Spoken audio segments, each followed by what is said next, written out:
ನಿಮ್ಗೆ ಯಾವತ್ತಾದ್ರೂ ಅನ್ಸಿದ್ಯಾ ಯಾಕೆ ಕೆಲವರು ಮಾತ್ರ ತುಂಬಾ ಸುಲಭವಾಗಿ ಶ್ರೀಮಂತರಾಗ್ತಾರೆ?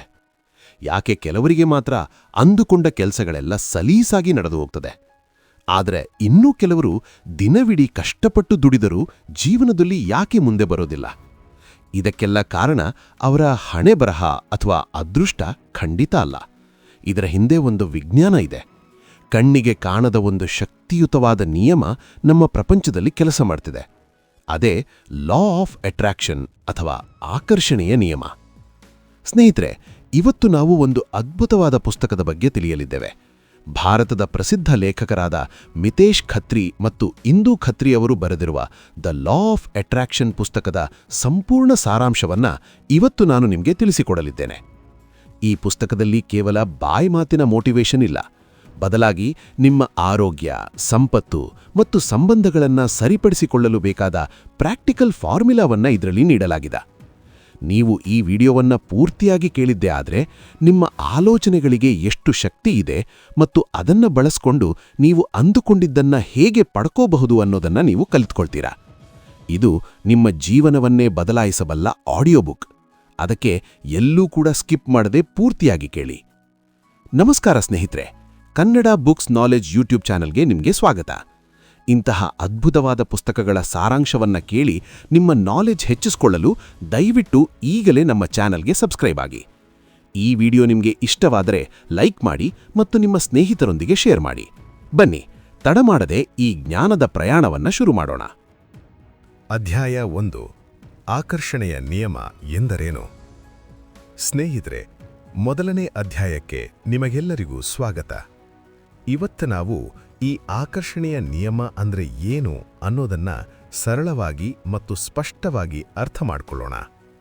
ನಮ್ಮಲ್ಲಿ ತುಂಬಾ ಜನ ಅಂದ್ಕೊಳ್ತಾರೆ, ಈ ಲಾ ಆಫ್ ಅಟ್ರಾಕ್ಷನ್ ಅನ್ನೋದು ಯಾವುದೋ ಒಂದು ಮ್ಯಾಜಿಕ್ ಅಥವಾ ಪವಾಡ ಅಂತ. ನಾವು ಸುಮ್ಮನೆ ಕೂತು ಏನನ್ನಾದ್ರೂ ಅಂದುಕೊಂಡ ತಕ್ಷಣ ಅದು ನಮ್ಮ ಮುಂದೆ ಪ್ರತ್ಯಕ್ಷ ಆಗತ್ತೆ ಅಂತ ಕೆಲವರು ತಪ್ಪು ತಿಳ್ಕೊಂಡಿದ್ದಾರೆ. ಆದರೆ ಸತ್ಯ ಏನಪ್ಪಾ ಅಂದ್ರೆ, ಇದು ಮ್ಯಾಜಿಕ್ ಅಲ್ಲ, ಇದು ಪ್ಯೂರ್ ಸೈನ್ಸ್ ಅಥವಾ ವಿಜ್ಞಾನ. ಇದನ್ನ ಅರ್ಥ ಮಾಡ್ಕೊಳ್ಳೋಕೆ ಒಂದು ಸಣ್ಣ ಉದಾಹರಣೆ ನೋಡೋಣ. ಈಗ ನಿಮ್ಮ ಕೈಯಲ್ಲಿರುವ ಮೊಬೈಲ್ ಫೋನನ್ನು ಕೈಬಿಟ್ರೆ ಏನಾಗತ್ತೆ? ಅದು ನೇರವಾಗಿ ಕೆಳಗೆ ಬೀಳುತ್ತೆ ಅಲ್ವಾ? ಯಾಕೆ ಅಂದ್ರೆ ಭೂಮಿಯ ಗುರುತ್ವಾಕರ್ಷಣಾ ಬಲ ಅಥವಾ ಗ್ರಾವಿಟಿ. ನೀವು ಗ್ರಾವಿಟಿಯನ್ನು ನಂಬುತ್ತೀರೋ ಇಲ್ವೋ ಅನ್ನೋದು ಮುಖ್ಯ ಅಲ್ಲ. ನೀವು ಎಲ್ಲೇ ಇದ್ರೂ, ಯಾರೇ ಆಗಿದ್ರೂ, ಗ್ರಾವಿಟಿ ನಿಮ್ಮ ಮೇಲೆ ಕೆಲಸ ಮಾಡೇ ಮಾಡುತ್ತೆ. ಅದೇ ರೀತಿ ಲಾ ಆಫ್ ಅಟ್ರಾಕ್ಷನ್ ಕೂಡ 24 ಗಂಟೆಯೂ ಕೆಲಸ ಮಾಡುತ್ತಲೇ ಇರುತ್ತದೆ. ನೀವು ನಿದ್ದೆ ಮಾಡುವಾಗಲೂ ಎಚ್ಚರವಾಗಿದ್ದಾಗಲೂ ಈ ನಿಯಮ ಕೆಲಸ ಮಾಡುತ್ತೆ. ಸರಳವಾಗಿ ಹೇಳಬೇಕು ಅಂದ್ರೆ, ನೀವು ಏನನ್ನು ಯೋಚನೆ ಮಾಡ್ತೀರೋ ಮತ್ತು ಏನನ್ನು ಅನುಭವಿಸುತ್ತೀರೋ ಅದನ್ನೇ ನಿಮ್ಮ ಜೀವನಕ್ಕೆ ಆಕರ್ಷಿಸುತ್ತೀರಿ. ನಮ್ಮ ಜೀವನ ಒಂದು ಕನ್ನಡಿ ಇದ್ದ ಹಾಗೆ. ನೀವು ಕನ್ನಡಿ ಮುಂದೆ ನಿಂತು ನಕ್ಕರೆ ಕನ್ನಡಿ ಕೂಡ ನಿಮ್ಮನ್ನು ನೋಡಿ ನಗುತ್ತದೆ. ನೀವು ಸಿಟ್ಟು ಮಾಡಿಕೊಂಡರೆ ಕನ್ನಡಿ ಕೂಡ ಸಿಟ್ಟನ್ನು ತೋರಿಸುತ್ತದೆ. ಅದೇ ರೀತಿ ನೀವು ನಿಮ್ಮ ಮನಸ್ಸಿನಲ್ಲಿ ಪಾಸಿಟಿವ್ ಆಲೋಚನೆಗಳನ್ನಿಟ್ಟುಕೊಂಡರೆ ನಿಮ್ಮ ಜೀವನದಲ್ಲಿ ಒಳ್ಳೆಯ ಘಟನೆಗಳೇ ನಡೆಯುತ್ತವೆ. ಅದೇ ನೀವು ಯಾವಾಗಲೂ ಭಯ, ಚಿಂತೆ ಅಥವಾ ಕೋಪದಲ್ಲಿದ್ದರೆ ಅಂತಹದ್ದೇ ಕೆಟ್ಟ ಘಟನೆಗಳನ್ನು ನೀವು ಮತ್ತೆ ಮತ್ತೆ ಆಕರ್ಷಿಸುತ್ತೀರಿ. ಇದಕ್ಕೆ ಲೇಖಕರು ಒಂದು ಅದ್ಭುತವಾದ ಮಾತನ್ನ ಹೇಳ್ತಾರೆ. ಮನುಷ್ಯ ಅನ್ನೋನು ಒಂದು ನಡೆದಾಡುವ ಕಾಂತ ಅಥವಾ ಮ್ಯಾಗ್ನೆಟ್ ಇದ್ದ ಹಾಗೆ. ನೀವು ಅಯಸ್ಕಾಂತವನ್ನು ನೋಡಿದ್ದೀರಾ ಅಲ್ವಾ? ಅದು ಕಬ್ಬಿಣವನ್ನ ಮಾತ್ರ ತನ್ನ ಕಡೆಗೆ ಎಳೆಕೊಳ್ಳುತ್ತೆ. ಹಾಗೇನೆ ನೀವು ಕೂಡ ನಿಮ್ಮ ಆಲೋಚನೆಗಳಿಗೆ ತಕ್ಕಂತಹ ಜನರನ್ನು, ಸಂದರ್ಭಗಳನ್ನು ಮತ್ತು ವಸ್ತುಗಳನ್ನು ನಿಮ್ಮ ಕಡೆಗೆ ಎಳೆಕೊಳ್ತೀರಾ. ಕೆಲವೊಮ್ಮೆ ನಿಮಗೆ ಅನಿಸಿರಬಹುದು, ಒಂದು ದಿನ ಬೆಳಗ್ಗೆ ಏನೋ ಒಂದು ಸಣ್ಣ ಕೆಟ್ಟ ಘಟನೆ ನಡೆದರೆ ಆ ದಿನ ಪೂರ್ತಿ ಒಂದಾದ ಮೇಲೊಂದು ಕೆಟ್ಟದ್ದೇ ನಡೀತಾ ಹೋಗುತ್ತೆ. ಇದಕ್ಕೆ ಕಾರಣ ಏನ್ ಗೊತ್ತಾ? ಅದೇ ಲಾ ಆಫ್ ಅಟ್ರಾಕ್ಷನ್. ಆ ಒಂದು ಕೆಟ್ಟ ಘಟನೆ ನಡೆದಾಗ ನಿಮ್ಮ ಮೂಡ್ ಹಾಳಾಯಿತು, ನೀವು ನೆಗೆಟಿವ್ ಫ್ರೀಕ್ವೆನ್ಸಿಗೆ ಹೋದ್ರಿ. ಆಗ ಬ್ರಹ್ಮಾಂಡವು ನಿಮಗೆ ಅಂತಹದ್ದೇ ನೆಗೆಟಿವ್ ವಿಷಯಗಳನ್ನು ಹೆಚ್ಚು ಹೆಚ್ಚು ಕಳುಹಿಸೋಕೆ ಶುರು ಮಾಡ್ತು. ಹಾಗಾದರೆ ನಮ್ಮ ಹಣೆಬರಹವನ್ನ ನಾವೇ ಬರಿಬಹುದಾ? ಖಂಡಿತ ಬರಿಬಹುದು. ಅದಕ್ಕೆ ಬೇಕಾಗಿರೋದು ಒಂದೇ ಸೂತ್ರ. ಅದೇ ಲೈಕ್ ಅಟ್ರಾಕ್ಟ್ಸ್ ಲೈಕ್. ಅಂದ್ರೆ ಸಮಾನವಾದದ್ದು ಸಮಾನವಾದದ್ದನ್ನೇ ಆಕರ್ಷಿಸುತ್ತದೆ. ನೀವು ಶ್ರೀಮಂತರಾಗಬೇಕಾ? ಮೊದಲು ನಿಮ್ಮ ಆಲೋಚನೆಗಳಲ್ಲಿ ಶ್ರೀಮಂತಿಕೆಯನ್ನು ತುಂಬಿಕೊಳ್ಳಿ. ನೀವು ಆರೋಗ್ಯವಾಗಿರಬೇಕಾ? ಮೊದಲು ನಿಮ್ಮ ಮನಸ್ಸಿನಲ್ಲಿ ಆರೋಗ್ಯದ ಚಿತ್ರಣವನ್ನಿಟ್ಟುಕೊಳ್ಳಿ. ಮುಂದಿನ ಅಧ್ಯಾಯದಲ್ಲಿ ಈ ನಿಯಮವನ್ನು ನಮ್ಮ ಜೀವನದಲ್ಲಿ ಅಳವಡಿಸಿಕೊಳ್ಳುವುದು ಹೇಗೆ ಮತ್ತು ನಮ್ಮ ಕನಸುಗಳನ್ನು ನನಸು ಮಾಡಿಕೊಳ್ಳಲು ಬಳಸಬೇಕಾದ ಆ ಸೀಕ್ರೆಟ್ ಫಾರ್ಮುಲಾ ಯಾವುದು ಅನ್ನೋದನ್ನು ಡೀಟೇಲ್ ಆಗಿ ನೋಡೋಣ. ಅಧ್ಯಾಯ 2 ಆಕರ್ಷಣೆಯ ನಿಯಮದ ಹಿಂದಿರುವ ವಿಜ್ಞಾನ. ಸ್ನೇಹಿತರೆ, ಕಳೆದ ಅಧ್ಯಾಯದಲ್ಲಿ ನಾವು ಆಕರ್ಷಣೆಯ ನಿಯಮ ಅಂದ್ರೆ ಏನು ಅಂತ ತಿಳ್ಕೊಂಡ್ವಿ. ಆದರೆ ತುಂಬಾ ಜನಕ್ಕೆ ಒಂದು ಸಂಶಯ ಇರುತ್ತೆ, ಇದೆಲ್ಲ ನಿಜಾನಾ ಅಥವಾ ಸುಮ್ಮನೆ ಮೂಢನಂಬಿಕೆನಾ ಅಂತ. ಈ ಅಧ್ಯಾಯದಲ್ಲಿ ನಾವು ಇದರ ಹಿಂದಿರುವ ಪಕ್ಕಾ ಸೈಂಟಿಫಿಕ್ ಕಾರಣವನ್ನು ನೋಡೋಣ. ಜಗತ್ತಿನ ಶ್ರೇಷ್ಠ ವಿಜ್ಞಾನಿ ಆಲ್ಬರ್ಟ್ ಐನ್ಸ್ಟೈನ್ ಒಂದು ಮಾತು ಹೇಳಿದ್ದಾರೆ, ಎವ್ರಿಥಿಂಗ್ ಈಸ್ ಎನರ್ಜಿಲ್ ಅಂತ. ಅಂದ್ರೆ ಈ ಪ್ರಪಂಚದಲ್ಲಿರುವ ಪ್ರತಿಯೊಂದು ವಸ್ತುವು ಕೂಡ ಒಂದು ಶಕ್ತಿ. ಅದು ನಿಮ್ಮ ಕೈಯಲ್ಲಿರೋ ಮೊಬೈಲ್ ಆಗಿರಬಹುದು, ನೀವು ಕೂತಿರೋ ಕುರ್ಚಿ ಆಗಿರಬಹುದು, ಅಥವಾ ಸ್ವತಃ ನೀವೇ ಆಗಿರಬಹುದು. ಎಲ್ಲವೂ ಎನರ್ಜಿ ಅಥವಾ ಶಕ್ತಿಯ ರೂಪವೇ. ವಿಜ್ಞಾನದ ಪ್ರಕಾರ ಪ್ರತಿಯೊಂದು ಶಕ್ತಿಯೂ ಒಂದು ನಿರ್ದಿಷ್ಟವಾದ ಫ್ರೀಕ್ವೆನ್ಸಿ ಅಥವಾ ಕಂಪನದಲ್ಲಿ ವೈಬ್ರೇಟ್ ಆಗ್ತಾ ಇರುತ್ತೆ. ಅಂದ್ರೆ ಪ್ರತಿಯೊಂದಕ್ಕೂ ಒಂದು ತರಂಗಾಂತರ ಇರುತ್ತೆ. ಇಲ್ಲಿ ಮ್ಯಾಜಿಕ್ ಏನಪ್ಪಾ ಅಂದ್ರೆ, ನಮ್ಮ ಆಲೋಚನೆಗಳಿಗೂ ಕೂಡ ಫ್ರೀಕ್ವೆನ್ಸಿ ಇದೆ. ಇದನ್ನು ಸರಳವಾಗಿ ಅರ್ಥ ಮಾಡ್ಕೊಳ್ಳಕ್ಕೆ ನಮ್ಮ ಮನೆಯಲ್ಲಿರುವ ರೇಡಿಯೋ ಅಥವಾ ಟಿವಿಯನ್ನೇ ಉದಾಹರಣೆಯಾಗಿ ತಗೊಳ್ಳಿ. ಈಗ ನೀವು ನಿಮ್ಮ ರೇಡಿಯೋದಲ್ಲಿ 93.5 FM ಕೇಳಬೇಕು ಅಂದ್ರೆ ಏನು ಮಾಡ್ತೀರಾ? ನಿಮ್ಮ ರೇಡಿಯೋ ಟ್ಯೂನರನ್ನು ಸರಿಯಾಗಿ 93.5ಗೆ ಟ್ಯೂನ್ ಮಾಡ್ತೀರಾ ಅಲ್ವಾ? ಆಗ ಮಾತ್ರ ಆ ಹಾಡುಗಳು ನಿಮಗೆ ಕೇಳಿಸುತ್ತೆ. ಒಂದು ವೇಳೆ ನೀವು 98.3ಗೆ ಟ್ಯೂನ್ ಮಾಡಿ 93.5ನ ಹಾಡು ಬರಲಿ ಅಂತ ಕಾಯ್ತಾ ಕೂತಿದ್ರೆ ಅದು ಸಾಧ್ಯನಾ? ಖಂಡಿತ ಇಲ್ಲ. ನಮ್ಮ ಜೀವನ ಕೂಡ ಇದೇ ರೀತಿ ಕೆಲಸ ಮಾಡುತ್ತೆ. ಇಲ್ಲಿ ನೀವು ಅಂದುಕೊಂಡಿದ್ದನ್ನು ಪಡೆದುಕೊಳ್ಳುವುದು ಅಂದ್ರೆ ನಿಮ್ಮ ಫ್ರೀಕ್ವೆನ್ಸಿಯನ್ನು ಟ್ಯೂನ್ ಮಾಡೋದು ಅಂತ ಅರ್ಥ. ಉದಾಹರಣೆಗೆ, ನೀವು ಶ್ರೀಮಂತರಾಗಬೇಕು ಅಂತ ಆಸೆ ಪಡ್ತೀರಾ. ಆದರೆ ನಿಮ್ಮ ಮನಸ್ಸಿನಲ್ಲಿ ಯಾವಾಗಲೂ ನನ್ನ ಹತ್ರ ದುಡ್ಡೇ ಇಲ್ಲ, ಎಷ್ಟೇ ದುಡಿದ್ರೂ ಸಾಲ್ತಾ ಇಲ್ಲ, ನಾನು ಬಡವ ಅನ್ನೋ ಆಲೋಚನೆಗಳೇ ತುಂಬಿದ್ರೆ ನೀವು ಬಡತನದ ಫ್ರೀಕ್ವೆನ್ಸಿಯಲ್ಲಿ ಇದ್ದೀರಾ ಅಂತ ಅರ್ಥ. ನೀವು ಬಡತನದ ಸ್ಟೇಷನ್ಗೆ ಟ್ಯೂನ್ ಮಾಡಿಕೊಂಡು ಶ್ರೀಮಂತಿಕೆಯ ಹಾಡು ಕೇಳಬೇಕು ಅಂದ್ರೆ ಅದು ಹೇಗೆ ಸಾಧ್ಯ? ಲಾ ಆಫ್ ಅಟ್ರಾಕ್ಷನ್ ಹೇಳೋದು ಇಷ್ಟೇ. ನೀವು ಏನನ್ನು ಪಡೆಯಲು ಬಯಸುತ್ತೀರೋ ಮೊದಲು ಆ ಫ್ರೀಕ್ವೆನ್ಸಿಗೆ ನಿಮ್ಮನ್ನು ನೀವು ಏರಿಸಿಕೊಳ್ಳಿ. ನೀವು ಸಂತೋಷವನ್ನು ಬಯಸಿದರೆ ಮೊದಲು ನೀವು ಸಂತೋಷವಾಗಿರಬೇಕು. ನೀವು ಪ್ರೀತಿಯನ್ನ ಬಯಸಿದರೆ ಮೊದಲು ನೀವು ಪ್ರೀತಿಯನ್ನ ಹಂಚಬೇಕು. ಯಾವಾಗ ನಿಮ್ಮ ಆಲೋಚನೆಗಳ ಫ್ರೀಕ್ವೆನ್ಸಿ ಮತ್ತು ನಿಮಗೆ ಬೇಕಾಗಿರುವ ವಸ್ತುವಿನ ಫ್ರೀಕ್ವೆನ್ಸಿ ಮ್ಯಾಚ್ ಆಗುತ್ತೋ ಆಗ ಆ ವಸ್ತು ನಿಮ್ಮ ಜೀವನಕ್ಕೆ ಬಂದೇ ಬರುತ್ತೆ. ಇದನ್ನೇ ಕ್ವಾಂಟಮ್ ಫಿಸಿಕ್ಸ್ ಕೂಡ ಹೇಳುತ್ತೆ. ನಾವು ಹೊರಗಡೆ ಪ್ರಪಂಚವನ್ನ ಬದಲಾಯಿಸೋಕೆ ಹೋಗ್ತೀವಿ, ಆದರೆ ಬದಲಾಗಬೇಕಾಗಿರೋದು ನಮ್ಮ ಒಳಗಿನ ಫ್ರೀಕ್ವೆನ್ಸಿ. ನಿಮ್ಮ ಮನಸ್ಸು ಒಂದು ಟವರ್ ಇದ್ದ ಹಾಗೆ. ಅದು ಯಾವ ಸಿಗ್ನಲ್ ಅನ್ನ ಬ್ರಹ್ಮಾಂಡಕ್ಕೆ ಕಳಿಸುತ್ತೋ ಅದೇ ಸಿಗ್ನಲ್ ವಾಪಸ್ ನಿಮ್ಮತ್ರ ಬರುತ್ತೆ. ಹಾಗಾದ್ರೆ ಈ ಫ್ರೀಕ್ವೆನ್ಸಿಯನ್ನ ಚೇಂಜ್ ಮಾಡೋದು ಹೇಗೆ? ನೆಗೆಟಿವ್ ಆಲೋಚನೆಗಳನ್ನು ಬಿಟ್ಟು ಪಾಸಿಟಿವ್ ಆಗಿ ಇರೋದು ಹೇಗೆ? ಅದಕ್ಕಾಗಿಯೇ ಲೇಖಕರು ಒಂದು ಅದ್ಭುತವಾದ ಫಾರ್ಮುಲಾವನ್ನು ಕೊಟ್ಟಿದ್ದಾರೆ. ಅದೇ FTBA ಫಾರ್ಮುಲಾ. ಮುಂದಿನ ಅಧ್ಯಾಯದಲ್ಲಿ ಈ FTBA ಫಾರ್ಮುಲಾ ಅಂದ್ರೆ ಏನು ಮತ್ತು ಇದನ್ನ ಬಳಸಿ ನಮ್ಮ ಜೀವನವನ್ನ ಹೇಗೆ ಬದಲಾಯಿಸಿಕೊಳ್ಳಬಹುದು ಅನ್ನೋದನ್ನ ನೋಡೋಣ. ಅಧ್ಯಾಯ 3 ಅಂದುಕೊಂಡಿದ್ದನ್ನು ಸಾಧಿಸಲು ಇರುವ ಏಕೈಕ ರಹಸ್ಯ FTBA ಫಾರ್ಮುಲಾ. ಸ್ನೇಹಿತರೆ, 3ನೇ ಅಧ್ಯಾಯಕ್ಕೆ ಬರೋಣ. ಈ ಭಾಗ ತುಂಬಾ ಮುಖ್ಯವಾದದ್ದು. ಯಾಕಂದ್ರೆ ಲಾ ಆಫ್ ಅಟ್ರಾಕ್ಷನ್ ಅಥವಾ ಆಕರ್ಷಣೆಯ ನಿಯಮದ ಅತಿದೊಡ್ಡ ರಹಸ್ಯವಾದ FTBA ಫಾರ್ಮುಲಾ ಬಗ್ಗೆ ನಾವಿಂದು ಕಲಿಯಲಿದ್ದೇವೆ. ನಮ್ಮಲ್ಲಿ ತುಂಬಾ ಜನಕ್ಕೆ ಒಂದು ದೊಡ್ಡ ಗೊಂದಲ ಇರುತ್ತೆ.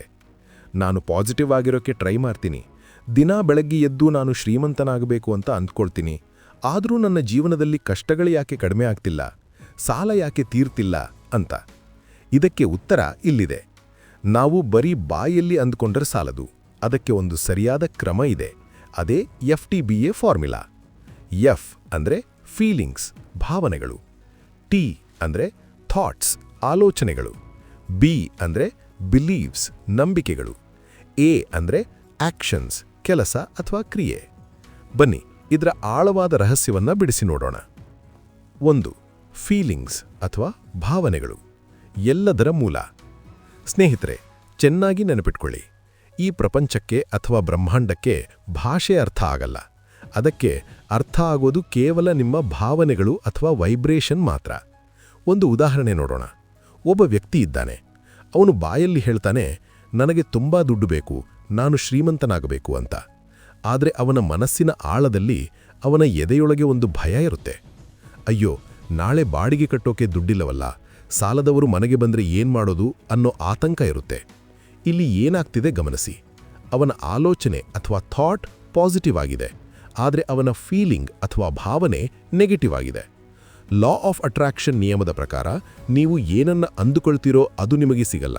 ಬದಲಾಗಿ ನೀವು ಏನನ್ನ ಅನುಭವಿಸ್ತೀರೋ ಅದು ಮಾತ್ರ ನಿಮಗೆ ಸಿಗುತ್ತೆ. ನೀವು ಕೊರಗು ಅಥವಾ ಅಭಾವವನ್ನು ಅನುಭವಿಸಿದರೆ ಬ್ರಹ್ಮಾಂಡ ನಿಮಗೆ ಇನ್ನಷ್ಟು ಕಷ್ಟಗಳನ್ನೇ ಕೊಡುತ್ತೆ. ಅದೇ ನೀವು ಕೃತಜ್ಞತೆ ಮತ್ತು ಸಂತೋಷವನ್ನು ಅನುಭವಿಸಿದರೆ ನಿಮಗೆ ಇನ್ನಷ್ಟು ಸಂತೋಷದ ವಿಷಯಗಳೇ ಸಿಗುತ್ತವೆ. 2. ಆಲೋಚನೆಗಳು. ಯಾವಾಗ ನಿಮ್ಮ ಫೀಲಿಂಗ್ಸ್ ಬದಲಾಗುತ್ತೋ ಆಗ ನಿಮ್ಮ ಆಲೋಚನೆಗಳು ತಾನಾಗಿಯೇ ಬದಲಾಗುತ್ತವೆ. ನೀವು ಗಮನಿಸಿರಬಹುದು, ನೀವು ತುಂಬಾ ಖುಷಿಯಾಗಿದ್ದಾಗ ನಿಮಗೆ ಒಳ್ಳೊಳ್ಳೆ ಐಡಿಯಾಗಳು ಬರುತ್ತವೆ. ಅದೇ ಬೇಜಾರಲ್ಲಿದ್ದಾಗ ತಲೆ ಬ್ಲಾಕ್ ಆದ ಹಾಗೆ ಅನಿಸುತ್ತೆ. ಅದಕ್ಕೆ ಆಲೋಚನೆಗಳನ್ನು ಕಂಟ್ರೋಲ್ ಮಾಡಕ್ಕೆ ಹೋಗಬೇಡಿ.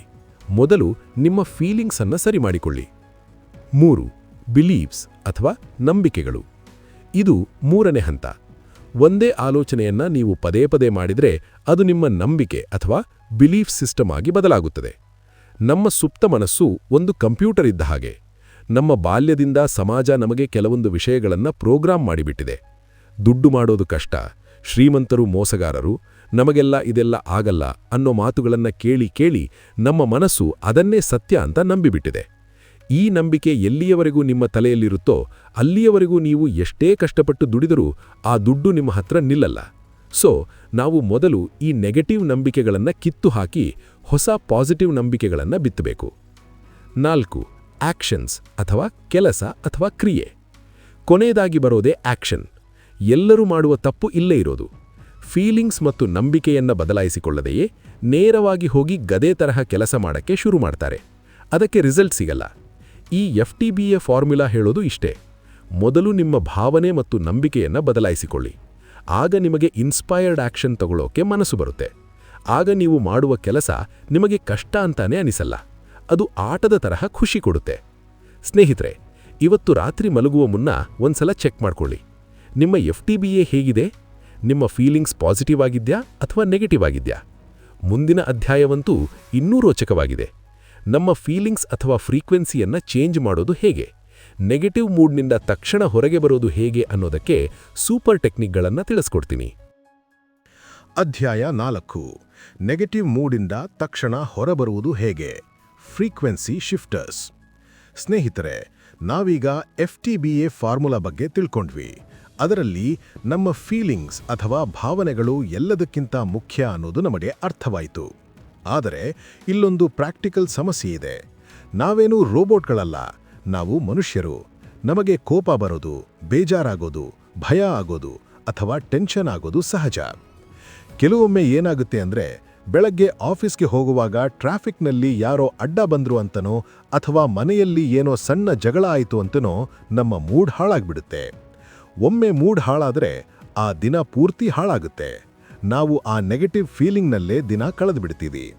ಲಾ ಆಫ್ ಅಟ್ರಾಕ್ಷನ್ ಪ್ರಕಾರ ನಾವು ಎಷ್ಟು ಹೊತ್ತು ಬೇಜಾರಲ್ಲಿರ್ತೀವೋ ಅಷ್ಟು ಹೆಚ್ಚು ಕೆಟ್ಟ ಘಟನೆಗಳನ್ನು ನಮ್ಮ ಜೀವನಕ್ಕೆ ನಾವೇ ಇನ್ವೈಟ್ ಮಾಡ್ತಾ ಇರ್ತೀವಿ. ಹಾಗಾದರೆ ಈ ನೆಗೆಟಿವ್ ಮೂಡಿಂದ ಅಥವಾ ಲೋ ಫ್ರೀಕ್ವೆನ್ಸಿಯಿಂದ ತಕ್ಷಣ ಹೊರಗೆ ಬರೋದು ಹೇಗೆ? ಇದಕ್ಕಾಗಿಯೇ ಲೇಖಕರು ಫ್ರೀಕ್ವೆನ್ಸಿ ಶಿಫ್ಟರ್ಸ್ ಎಂಬ ಅದ್ಭುತ ಟೆಕ್ನಿಕ್ಗಳನ್ನು ಕೊಟ್ಟಿದ್ದಾರೆ. ನಿಮಗೆ ಯಾವಾಗಲಾದರೂ ಬೇಜಾರು ಅಥವಾ ಕೋಪ ಬಂದರೆ ತಕ್ಷಣ ಈ ಕೆಲಸಗಳನ್ನು ಮಾಡಿ. 1. ನಿಮ್ಮ ಬಾಡಿ ಲ್ಯಾಂಗ್ವೇಜನ್ನು ಬದಲಾಯಿಸಿ. ನಮ್ಮ ಮನಸ್ಸಿಗೂ ಮತ್ತು ನಮ್ಮ ಶರೀರಕ್ಕೂ ನೇರವಾದ ಲಿಂಕ್ ಇದೆ. ನೀವು ಗಮನಿಸಿರಬಹುದು, ಒಬ್ಬ ವ್ಯಕ್ತಿ ಡಿಪ್ರೆಷನ್ನಲ್ಲಿದ್ದಾನೆ ಅಥವಾ ತುಂಬಾ ಬೇಜಾರಲ್ಲಿದ್ದಾನೆ ಅಂದರೆ ಅವನ ಬಾಡಿ ಲ್ಯಾಂಗ್ವೇಜ್ ಹೇಗಿರುತ್ತೆ? ಅವನ ಭುಜಗಳು ಬಗ್ಗಿರುತ್ತವೆ, ತಲೆ ಕೆಳಗೆ ಹಾಕಿರ್ತಾನೆ, ಉಸಿರಾಟ ನಿಧಾನವಾಗಿರುತ್ತೆ ಮತ್ತು ಮುಖದಲ್ಲಿ ಕಳೆ ಇರಲ್ಲ. ಲೇಖಕರು ಹೇಳ್ತಾರೆ, ಮೋಷನ್ ಕ್ರಿಯೇಟ್ಸ್ ಇಮೋಷನ್. ಅಂದರೆ ನಿಮ್ಮ ದೇಹದ ಚಲನೆ ನಿಮ್ಮ ಭಾವನೆಯನ್ನು ಬದಲಾಯಿಸುತ್ತೆ. ನಿಮಗೆ ಮೂಡ್ ಸರಿ ಇಲ್ಲ ಅಂದರೆ ತಕ್ಷಣ ನೀವು ಕುಳಿತ ಜಾಗದಿಂದ ಎದ್ದು ನಿಲ್ಲಿ, ಬೆನ್ನು ನೇರ ಮಾಡಿ, ಎದೆ ಉಬ್ಬಿಸಿ, ಆಕಾಶದ ಕಡೆ ನೋಡಿ ಮತ್ತು ಜೋರಾಗಿ ಉಸಿರು ತಗೊಳ್ಳಿ. ಬೇಕಿದ್ರೆ ಕನ್ನಡಿ ಮುಂದೆ ನಿಂತು ಕೃತಕವಾಗಿಯಾದರೂ ಸರಿ ಒಂದು ದೊಡ್ಡ ಸ್ಮೈಲ್ ಮಾಡಿ. ವಿಜ್ಞಾನದ ಪ್ರಕಾರ ನೀವು ನಕ್ಕಾಗ ನಿಮ್ಮ ಮೆದುಳಿನಲ್ಲಿ ಎಂಡಾರ್ಫಿನ್ ಎಂಬ ಹಾರ್ಮೋನ್ ರಿಲೀಸ್ ಆಗತ್ತೆ. ನಿಮ್ಮ ಮೆದುಳಿಗೆ ನಾನು ಖುಷಿಯಾಗಿದ್ದೀನಿ ಅನ್ನೋ ಸಿಗ್ನಲ್ ಹೋಗುತ್ತೆ. ಕೇವಲ 2 ನಿಮಿಷದಲ್ಲಿ ನಿಮ್ಮ ಫ್ರೀಕ್ವೆನ್ಸಿ ಚೇಂಜ್ ಆಗುತ್ತೆ. 2. ಕೃತಜ್ಞತೆ ಅಥವಾ ಗ್ರ್ಯಾಟಿಟ್ಯೂಡ್. ಇದು ಜಗತ್ತಿನ ಅತ್ಯಂತ ಪವರ್ಫುಲ್ ಟೆಕ್ನಿಕ್. ನಮಗೆ ಜೀವನದಲ್ಲಿ ಜಿಗುಪ್ಸೆ ಬಂದಾಗ ನಾವು ಸಾಮಾನ್ಯವಾಗಿ ನಮ್ಮ ಹತ್ತಿರ ಏನಿಲ್ಲ ಅನ್ನೋದರ ಬಗ್ಗೆಯೇ ಯೋಚನೆ ಮಾಡ್ತೀವಿ. ನನ್ನ ಹತ್ತಿರ ಕಾರಿಲ್ಲ, ನನ್ನ ಹತ್ತಿರ ಆಸ್ತಿ ಇಲ್ಲ, ನನಗೆ ಒಳ್ಳೆ ಕೆಲಸವಿಲ್ಲ, ಹೀಗೆ ಇಲ್ಲದಿರೋದ್ರ ಬಗ್ಗೆ ಯೋಚನೆ ಮಾಡಿದ್ರೆ ಅಭಾವದ ಫೀಲಿಂಗ್ ಜಾಸ್ತಿ ಆಗುತ್ತೆ. ಅದರ ಬದಲಿಗೆ ತಕ್ಷಣ ನಿಮ್ಮ ಫೋಕಸ್ ಶಿಫ್ಟ್ ಮಾಡಿ.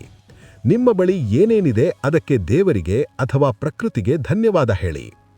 ದೇವರೇ, ನನಗೆ ಇರಲು ಒಂದು ಸುಂದರವಾದ ಮನೆ ಇದೆ, ಥ್ಯಾಂಕ್ ಯು. ನನಗೆ ನೋಡಲು ಕಣ್ಣುಗಳಿವೆ, ನಡೆಯಲು ಕಾಲುಗಳಿವೆ, ಎಷ್ಟೋ ಜನಕ್ಕೆ ಇದು ಕೂಡ ಇಲ್ಲ, ಥ್ಯಾಂಕ್ ಯು ಗಾಡ್. ನನಗೆ ಇವತ್ತು ಊಟ ಮಾಡಲು ಆಹಾರ ಸಿಕ್ಕಿದೆ, ಥ್ಯಾಂಕ್ ಯು. ಹೀಗೆ ಯಾವಾಗ ನೀವು ಧನ್ಯವಾದ ಅಥವಾ ಥ್ಯಾಂಕ್ ಯು ಅಂತ ಹೇಳ್ತೀರಾ, ಆಗ ನಿಮ್ಮ ಮನಸ್ಸು ಅಭಾವದಿಂದ ಸಮೃದ್ಧಿಯ ಕಡೆಗೆ ಶಿಫ್ಟ್ ಆಗುತ್ತೆ. ಕಂಪ್ಲೇಂಟ್ ಮಾಡೋ ಮನಸ್ಥಿತಿಯಲ್ಲಿ ಲಾ ಆಫ್ ಅಟ್ರಾಕ್ಷನ್ ಕೆಲಸ ಮಾಡಲ್ಲ, ಆದರೆ ಕೃತಜ್ಞತೆ ಇರೋ ಮನಸ್ಥಿತಿಯಲ್ಲಿ ಪವಾಡಗಳೇ ನಡೆಯುತ್ತವೆ. ಇನ್ನೊಂದು ಸುಲಭ ದಾರಿ ಎಂದ್ರೆ, ನಿಮಗೆ ತುಂಬಾ ಖುಷಿ ಕೊಟ್ಟ ಯಾವುದಾದ್ರೂ ಹಳೆಯ ಸಿಹಿ ನೆನಪನ್ನ ನೆನಪಿಸಿಕೊಳ್ಳಿ. ನಿಮ್ಮ ಮಗುವಿನ ನಗು ಇರಬಹುದು, ಅಥವಾ ನೀವು ಫ್ರೆಂಡ್ಸ್ ಜೊತೆ ಹೋದ ಟ್ರಿಪ್ ಇರಬಹುದು, ಅಥವಾ ನಿಮಗೆ ಇಷ್ಟವಾಗುವ ಮ್ಯೂಸಿಕ್ ಕೇಳಿ. ಇವೆಲ್ಲವೂ ನಿಮ್ಮನ್ನ ತಕ್ಷಣ ಹೈ ಫ್ರೀಕ್ವೆನ್ಸಿಗೆ ಕರೆದುಕೊಂಡು ಹೋಗುತ್ತವೆ. ಸೊ ಫ್ರೆಂಡ್ಸ್, ಇನ್ಮುಂದೆ ನಿಮಗೆ ಕೋಪ ಅಥವಾ ಬೇಜಾರ್ ಬಂದ್ರೆ ಅದನ್ನೇ ಹಿಡ್ಕೊಂಡು ಗಂಟೆಗಟ್ಟಲೆ ಕೂತ್ಕೋಬೇಡಿ. ತಕ್ಷಣ ಈ ಟೆಕ್ನಿಕ್ ಬಳಸಿ ನಿಮ್ಮ ಮೂಡ್ ಸರಿ ಮಾಡಿಕೊಳ್ಳಿ. ಯಾಕೆಂದ್ರೆ ನೀವು ಎಷ್ಟು ಸಮಯ ಖುಷಿಯಾಗಿರ್ತೀರೋ ಅಷ್ಟು ವೇಗವಾಗಿ ನಿಮ್ಮ ಕನಸುಗಳು ನನಸಾಗುತ್ತವೆ. ಈಗ ನಮ್ಮ ಮನಸ್ಥಿತಿಯನ್ನ ಹೇಗೆ ಬದಲಾಯಿಸುವುದು ಎಂದು ಕಲಿತವು.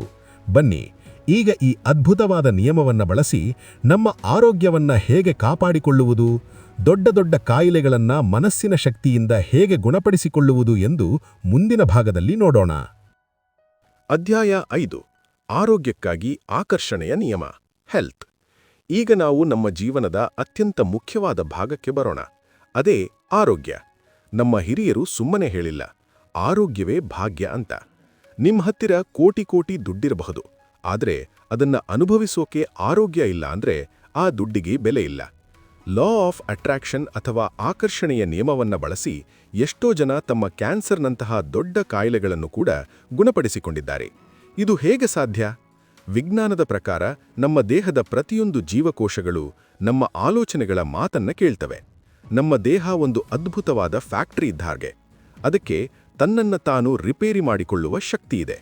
ನಿಮಗೆ ಕೈಯಲ್ಲಿ ಸಣ್ಣ ಗಾಯವಾದರೆ ನೀವು ಅದಕ್ಕೆ ಏನೂ ಮಾಡದಿದ್ರೂ ಕೆಲವು ದಿನಗಳಲ್ಲಿ ಅದು ತಾನಾಗಿಯೇ ಒಣಗಿ ಹೋಗುತ್ತೆ ಅಲ್ವಾ? ಇದು ನಮ್ಮ ದೇಹದ ನ್ಯಾಚುರಲ್ ಶಕ್ತಿ. ಸ್ನೇಹಿತರೆ, ಇಂತಹ ಅದ್ಭುತವಾದ ವಿಷಯಗಳನ್ನ ಸರಳವಾಗಿ ಕನ್ನಡದಲ್ಲಿ ತಿಳಿಸೋದೇ ನಮ್ಮ ಕನ್ನಡ ಬುಕ್ಸ್ ನಾಲೆಡ್ಜ್ ಚಾನೆಲ್ನ ಉದ್ದೇಶ. ಈ ಮಾಹಿತಿ ನಿಮಗೆ ಇಷ್ಟವಾಗುತ್ತಿದ್ರೆ ದಯವಿಟ್ಟು ವಿಡಿಯೋ ನೋಡುತ್ತಲೇ ಕೆಳಗಿರುವ ಆ ಸಬ್ಸ್ಕ್ರೈಬ್ ಬಟನ್ನ ಪ್ರೆಸ್ ಮಾಡಿ ನಮಗೆ ಸಪೋರ್ಟ್ ಮಾಡಿ.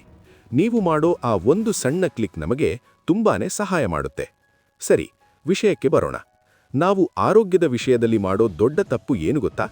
ನಾವು ಯಾವಾಗಲೂ ನಮ್ಮ ಕಾಯಿಲೆ ಬಗ್ಗೆನೇ ಮಾತಾಡ್ತೀವಿ. ಅಯ್ಯೋ, ನನಗೆ ಮಂಡಿ ನೋವು, ನನಗೆ ಯಾವಾಗಲೂ ಸುಸ್ತಾಗುತ್ತೆ, ನನಗೆ ಶುಗರ್ ಇದೆ, ಬಿಪಿ ಇದೆ, ಹೀಗೆ ಪದೇ ಪದೇ ಹೇಳುವ ಮೂಲಕ ನೀವೇ ನಿಮ್ಮ ದೇಹಕ್ಕೆ ಆಜ್ಞೆ ಕೊಡ್ತಿದ್ದೀರಾ, ನನಗೆ ಮಂಡಿ ನೋವು ಬೇಕು, ನನಗೆ ಶುಗರ್ ಬೇಕು ಅಂತ. ಲಾ ಆಫ್ ಅಟ್ರಾಕ್ಷನ್ಗೆ ಬೇಡ ಅನ್ನೋದು ಅರ್ಥ ಆಗಲ್ಲ. ನೀವು ಯಾವುದರ ಬಗ್ಗೆ ಗಮನ ಕೊಡ್ತೀರೋ ಅದನ್ನೇ ಅದು ನಿಮಗೆ ವಾಪಸ್ ಕೊಡುತ್ತೆ. ವೈದ್ಯಕೀಯ ಲೋಕದಲ್ಲಿ ಪ್ಲಸೀಬೋ ಎಫೆಕ್ಟ್ ಅಂತ ಒಂದಿದೆ. ಅಂದ್ರೆ ರೋಗಿಗೆ ಬರೀ ಸಕ್ಕರೆ ಗುಳಿಗೆ ಕೊಟ್ಟು, ಇದು ತುಂಬಾ ಪವರ್ಫುಲ್ ಆದ ಮದ್ದು, ಇದನ್ನ ತಗೊಂಡ್ರೆ ನಿಮ್ಮ ಕಾಯಿಲೆ ಗುಣವಾಗಿಬಿಡುತ್ತೆ ಅಂತ ನಂಬಿಸಿಕೊಟ್ರೆ ಆ ರೋಗಿಯ ನಂಬಿಕೆಯಿಂದಲೇ ಆ ಕಾಯಿಲೆ ಗುಣವಾಗಿಬಿಡುತ್ತೆ. ಅಂದ್ರೆ ಔಷಧಿ ಕೆಲಸ ಮಾಡೋದಕ್ಕಿಂತ ಹೆಚ್ಚಾಗಿ ನಾನು ಹುಷಾರಾಗ್ತೀನಿ ಅನ್ನೋ ನಿಮ್ಮ ನಂಬಿಕೆ ಕೆಲಸ ಮಾಡುತ್ತೆ. ಹಾಗಾದ್ರೆ ಆರೋಗ್ಯವನ್ನ ಆಕರ್ಷಿಸೋದು ಹೇಗೆ? ತುಂಬ ಸಿಂಪಲ್. ಇವತ್ತಿನಿಂದ ನನಗೆ ಹುಷಾರಿಲ್ಲ ಅಂತ ಹೇಳೋದನ್ನ ನಿಲ್ಲಿಸಿ. ಅದರ ಬದಲಾಗಿ ನೀವು ಸಂಪೂರ್ಣವಾಗಿ ಆರೋಗ್ಯವಾಗಿದ್ದರೆ ಹೇಗಿರುತ್ತೀರಾ ಅದನ್ನ ಕಲ್ಪನೆ ಮಾಡಿಕೊಳ್ಳಿ. ಉದಾಹರಣೆಗೆ, ನಿಮಗೆ ಬೆನ್ನು ನೋವಿದ್ದರೆ ನನ್ನ ಬೆನ್ನು ನೋವು ಕಡಿಮೆಯಾಗಲಿ ಅಂತ ಪ್ರಾರ್ಥನೆ ಮಾಡಬೇಡಿ. ಬದಲಾಗಿ, ನನ್ನ ಬೆನ್ನು ತುಂಬಾ ಸ್ಟ್ರಾಂಗ್ ಆಗಿದೆ, ನಾನು ಆರಾಮಾಗಿ ಓಡಾಡ್ತಿದ್ದೀನಿ, ಡ್ಯಾನ್ಸ್ ಮಾಡ್ತಿದ್ದೀನಿ, ನಾನು ತುಂಬಾ ಎನರ್ಜೆಟಿಕ್ ಆಗಿದ್ದೀನಿ ಅಂತ ಕಲ್ಪನೆ ಮಾಡಿಕೊಳ್ಳಿ. ವಿಜುವಲೈಸ್. ಯಾವಾಗ ನೀವು ಆರೋಗ್ಯದ ಫ್ರೀಕ್ವೆನ್ಸಿಯಲ್ಲಿರ್ತೀರೋ ಆಗ ನಿಮ್ಮ ದೇಹದಲ್ಲಿರೋ ಕೆಮಿಕಲ್ಸ್ ಬದಲಾಗುತ್ತವೆ ಮತ್ತು ನಿಮ್ಮ ಆರೋಗ್ಯ ಪವಾಡದ ರೀತಿಯಲ್ಲಿ ಸುಧಾರಿಸುತ್ತೆ. ಆರೋಗ್ಯದ ಬಗ್ಗೆ ತಿಳ್ಕೊಂಡ್ವಿ. ಈಗ ಪ್ರತಿಯೊಬ್ಬರಿಗೂ ಬೇಕಾಗಿರುವ ಎಲ್ಲರೂ ಕಾಯುತ್ತಿರುವ ಆ ವಿಷಯದ ಬಗ್ಗೆ ಮಾತಾಡೋಣ. ಅದೇ ಹಣ ಮತ್ತು ಸಂಪತ್ತು. ಹಣವನ್ನ ಆಕರ್ಷಿಸೋದು ಹೇಗೆ? ಬನ್ನಿ ನೋಡೋಣ. ಅಧ್ಯಾಯ 6. ಹಣ ಮತ್ತು ಸಂಪತ್ತನ್ನು ಆಕರ್ಷಿಸುವುದು ಹೇಗೆ? Money and wealth. ಸ್ನೇಹಿತರೆ, ಈಗ ನಾವು ಎಲ್ಲರೂ ಕಾಯುತ್ತಿದ್ದ ಆ ವಿಷಯಕ್ಕೆ ಬರೋಣ. ಅದೇ ಹಣ, ಮನಿ. ತುಂಬ ಜನ ಹೇಳ್ತಾರೆ, ಸರ್, ನಾನು ದಿನ ದುಡ್ಡು ಬೇಕು ಅಂತ ಕೇಳ್ತೀನಿ, ಪಾಸಿಟಿವ್ ಆಗಿ ಯೋಚನೆ ಮಾಡ್ತೀನಿ, ಆದರೆ ದುಡ್ಡು ಬರ್ತಿಲ್ಲ ಅಂತ. ಯಾಕೆ ಗೊತ್ತಾ? ನಿಮ್ಮ ಮತ್ತು ದುಡ್ಡಿನ ನಡುವೆ ಇರೋ ಸಂಬಂಧ ಅಥವಾ ರಿಲೇಷನ್ಶಿಪ್ ಸರಿಯಿಲ್ಲ. ನಮ್ಮ ಬಾಲ್ಯದಿಂದ ನಮಗೆ ಹಣದ ಬಗ್ಗೆ ತಪ್ಪು ಪಾಠಗಳನ್ನೇ ಕಲಿಸಿದ್ದಾರೆ. ಹಣವೇ ಅನರ್ಥಕ್ಕೆ ಕಾರಣ. ದುಡ್ಡು ಏನು ಮರದಲ್ಲಿ ಬೆಳೆಯುತ್ತಾ? ಹಾಸಿಗೆ ಇದ್ದಷ್ಟು ಮಾತ್ರ ಕಾಲು ಚಾಚು. ಇಂತಹ ಮಾತುಗಳನ್ನು ಕೇಳಿ ಕೇಳಿ ನಮ್ಮ ಸುಪ್ತ ಮನಸ್ಸಿನಲ್ಲಿ ದುಡ್ಡು ಅಂದ್ರೆ ಕಷ್ಟ, ದುಡ್ಡು ಸಿಗೋದು ಕಷ್ಟ ಅನ್ನೋದು ರಿಜಿಸ್ಟರ್ ಆಗ್ಬಿಟ್ಟಿದೆ. ನೀವು ಬಾಯಲ್ಲಿ ದುಡ್ಡು ಬೇಕು ಅಂತೀರಾ, ಆದರೆ ಮನಸ್ಸಿನಲ್ಲಿ ದುಡ್ಡು ಕೆಟ್ಟದ್ದು ಅಂತ ಅನ್ಕೊಳ್ತೀರಾ. ಇದೇ ದೊಡ್ಡ ಸಮಸ್ಯೆ. ಲಾ ಆಫ್ ಅಟ್ರಾಕ್ಷನ್ ಹೇಳೋದು ಇಷ್ಟೇ. ಹಣ ಒಂದು ಶಕ್ತಿ, ಎನರ್ಜಿ. ನೀವು ಅದನ್ನು ಪ್ರೀತಿಸಿದ್ರೆ ಮಾತ್ರ ಅದು ನಿಮ್ಮ ಹತ್ರ ಬರುತ್ತೆ. ನೀವು ದುಡ್ಡನ್ನ ದ್ವೇಷ ಮಾಡಿದ್ರೆ ಅಥವಾ ಶ್ರೀಮಂತರನ್ನ ನೋಡಿ ಅವನು ಮೋಸ ಮಾಡಿರ್ತಾನೆ ಅಂತ ಹೊಟ್ಟೆ ಕಿಚ್ಚುಪಟ್ಟರೆ ಹಣ ನಿಮ್ಮ ಹತ್ರ ಬರೋದಿಲ್ಲ. ಯಾಕಂದ್ರೆ ನೀವು ಯಾವುದನ್ನ ದ್ವೇಷ ಮಾಡ್ತೀರೋ ಅದು ನಿಮ್ಮ ಹತ್ರ ಸುಳಿಯೋದಿಲ್ಲ. ಹಾಗಾದ್ರೆ ಹಣವನ್ನ ಆಕರ್ಷಿಸೋದು ಹೇಗೆ? ಮೊದಲು ಹಣಕ್ಕೆ ಗೌರವ ಕೊಡಿ. ಒಂದು ಚಿಕ್ಕ ಅಭ್ಯಾಸ ಮಾಡಿ. ನಿಮ್ಮ ಪರ್ಸ್ ಅಥವಾ ವಾಲೆಟನ್ನು ಯಾವಾಗಲೂ ಕ್ಲೀನಾಗಿ ಇಟ್ಕೊಳ್ಳಿ. ಹಳೆ ಚೀಟಿ, ರಸೀದಿಗಳನ್ನೆಲ್ಲ ತೆಗೆದುಹಾಕಿ. ನೋಟುಗಳನ್ನು ಮುದುರಿ ಇಡಬೇಡಿ. ಅದನ್ನು ನೀಟಾಗಿ ಜೋಡಿಸಿ ಇಡಿ. ನೀವು ಹಣಕ್ಕೆ ಎಷ್ಟು ಗೌರವ ಕೊಡ್ತೀರೋ ಹಣ ನಿಮಗೆ ಅಷ್ಟು ಗೌರವ ಕೊಡುತ್ತೆ. ಎರಡನೆಯದಾಗಿ, ನೀವು ಹಣ ಖರ್ಚು ಮಾಡುವಾಗ ಇರುವ ಫೀಲಿಂಗ್.